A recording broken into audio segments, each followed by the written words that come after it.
ভুল করেও বাড়ির রান্নাঘরে এই 3 ধরনের বাসন কখনোই উল্টো করে রাখবেন না, না হলে বাস্তুদোষ লেগে পথের ভিখারি হতে বেশি সময় লাগবে না। চলুন জেনে নিই, তবে তার আগে প্রভু শ্রীরামের ভক্তরা লাইক করে কমেন্টে জয় শ্রীরাম লিখে দিন। নাম্বার 1, তাওয়া, যার উপর আপনি রুটি বানান।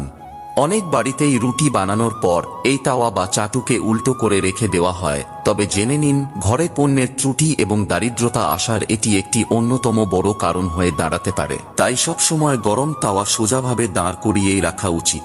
Number 2, pressure cooker. একটি প্রেসার কুকারকে সব সময় তার ঢাকনা বন্ধ করে কোথাও বসিয়ে অথবা ঢাকনা খোলা অবস্থায় কোথাও ঝুলিয়ে রাখাই উচিত।